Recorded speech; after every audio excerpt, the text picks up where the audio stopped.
Pada suatu ketika ada seorang pemuda yang bernama Hang Tuah, anak Hang Mahmud. Mereka bertempat tinggal di Sungai Duyung. Pada saat itu, semua orang di Sungai Duyung mendengar kabar tentang Raja Bintan yang baik dan sopan kepada semua rakyatnya. Ketika Hang Mahmud mendengar kabar itu, Hang Mahmud berkata kepada istrinya yang bernama Dang Merdu, "Ayo kita pergi ke Bintan, negeri yang besar itu, apalagi kita ini orang yang miskin. Lebih baik kita pergi ke Bintan agar lebih mudah mencari pekerjaan." Lalu pada malam harinya, Hang Mahmud bermimpi bulan turun dari langit. Cahayanya penuh di atas kepala Hang Tuah. Hang Mahmud pun terbangun dan mengangkat anaknya serta menciumnya. Seluruh tubuh Hang Tuah berbau seperti wangi-wangian. Siang harinya, Hang Mahmud pun menceritakan mimpinya kepada istri dan anaknya. Setelah mendengar kata suaminya, Dang Merdu pun langsung memandikan dan melulurkan anaknya. Setelah itu, ia memberikan anaknya itu kain baju dan ikat kepala serba putih. Lalu Dang Merdu memberi makan Hang Tuah nasi kunyit dan telur ayam. Ibunya juga memanggil para pemuka agama untuk mendoakan selamatan untuk Hang Tuah. Setelah selesai diperlukannya anaknya itu, lalu kata Hang Mahmud kepada istrinya, "Adapun anak kita ini, kita jaga baik-baik, jangan pernah diberi main jauh-jauh." Keesokan harinya, seperti biasa, Hang Tuah membelah kayu untuk persediaan. Lalu ada pemberontak yang datang ke tengah pasar. Banyak orang yang mati dan luka-luka. Orang-orang pemilik toko meninggalkan tokonya dan melarikan diri ke kampung. Gemparlah negeri Bintan itu dan terjadi kekacauan di mana-mana. Ada seorang yang sedang melarikan diri berkata kepada Hang Tuah, "Hai Hang Tuah, hendak matilah kau tidak mau masuk ke kampung?" Maka kata Hang Tuah sambil membelah kayu, "Negeri ini memiliki prajurit dan pegawai yang akan membunuh. Ia pun akan mati olehnya." Waktu ia sedang berbicara, ibunya melihat bahwa pemberontak itu menuju Hang Tuah sambil menghenuskan kerisnya. Maka ibunya berteriak dari atas toko. Katanya, "Hai anakku, cepat lari ke atas toko." Hang Tuah mendengarkan kata ibunya. Ia pun langsung bangkit berdiri dan memegang kapaknya menunggu amarah pemberontak itu.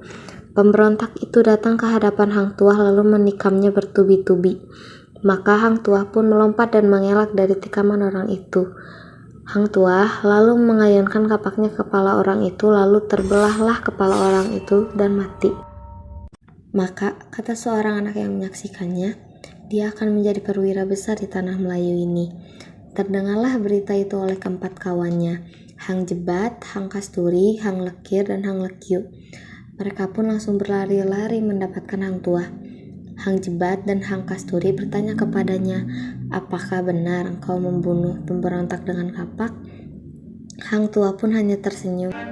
Kemudian, pada kejadian itu, baginda raja sangat mensyukuri adanya sang Hang Tuah. Jika ia tidak datang ke istana, pasti akan dipanggil oleh sang raja. Maka Temenggung pun berdiskusi dengan pengawal-pengawal lain yang juga iri hati kepada Hang Tuah. Setelah diskusi itu, datanglah mereka ke hadapan sang Hang Raja. Maka saat sang baginda sedang duduk di tatahnya bersama para bawahannya, Temenggung dan segala pengawal-pengawalnya datang berlutut lalu menyembah sang raja. "Hormat tuanku, saya mohon ampun dan berkat. Ada banyak berita tentang pengkhianatan yang sampai kepada saya.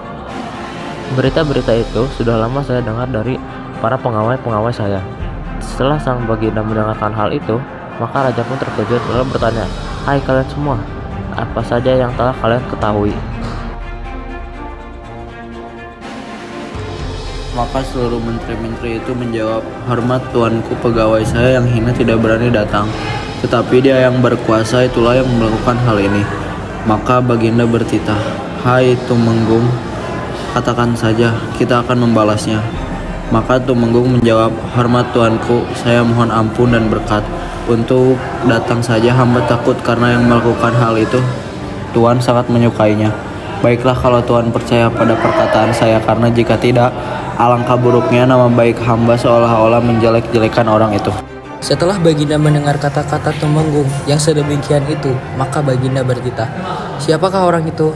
Sang Hang Tuah kah?"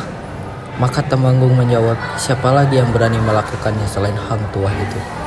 Saat pegawai-pegawai hamba memberitahukan hal ini pada hamba, hamba sendiri juga tidak percaya. Lalu hamba melihat hang tua sedang berbicara dengan seorang perempuan di istana tuan ini. Perempuan tersebut bernama Dang Setia. Hamba takut ia melakukan sesuatu kepada perempuan itu. Maka hamba dengan dikawal datang untuk mengawasi mereka.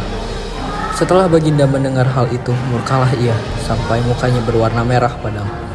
Lalu ia bertitah kepada para pegawai yang berhati jahat itu, "Pergilah, singkirkanlah si durhaka itu." Maka hang tuah pun tidak pernah terdengar lagi di negeri itu. Tetapi si tua tidak mati karena si tua itu perwira besar, apalagi dia menjadi wali Allah.